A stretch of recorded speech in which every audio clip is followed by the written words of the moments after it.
Hello, welcome to this Wednesday, 3 Good Minutes. Some women in the church met on the morning of February 24th to unpack the beginning of Don Miguel Ruiz's book, The Four Agreements. As we get through the book, I want to share with our 3 Good Minutes community what we are learning together, a brief synopsis of each agreement, because all of us, women and men alike, can benefit from such teaching. Although the author draws upon Toltec wisdom, the spiritual knowledge contained within the book finds resonance in all of our world's religious traditions, and most certainly with Christianity. The first of the 4 agreements, which I am talking about today, is be impeccable with your word. Impeccable means without sin. The exhortation aims to get us to speak with integrity and say only what we mean. In Matthew 5, verse 3, Jesus says, "Let your yes be yes and your no be no." Jesus well knew the way we are often so apt to use words that give us loopholes and wiggle room, non-committal phrases like, "I'll try," versus the more intention-filled, "Yes, I will." The first agreement also cautions against negative self-talk or gossiping about others. Instead, we can use the power of our words in the direction of truth and love. Let's not forget what power our words have. They can set nations to war, and they can heal. In fact, in Genesis 1, God spoke the heavens and the earth into being.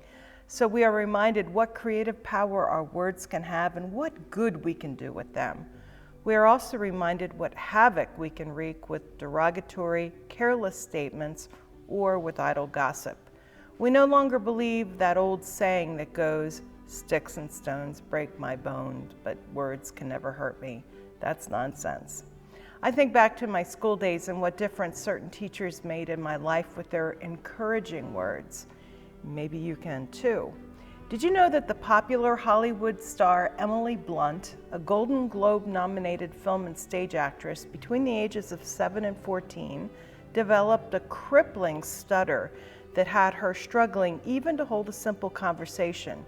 She said to W Magazine, "I was a smart kid and had a lot to say, but I just couldn't say it."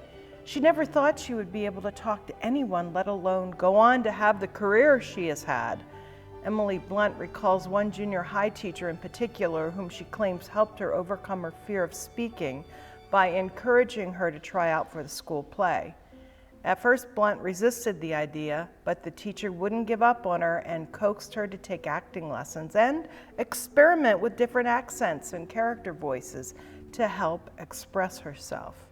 In the end, those efforts paid off for her immensely. Because of her teacher's words to her, Blunt also went on to become a member of the board of directors for the American Institute for Stuttering. Imagine if Emily Blunt had been ridiculed instead. Today, I invite you to pause and think of a special someone in your life who once spoke empowering words of life to you, and then pay it forward. Encourage someone with affirming, impeccable words. You could indeed change the course of a life. Amen.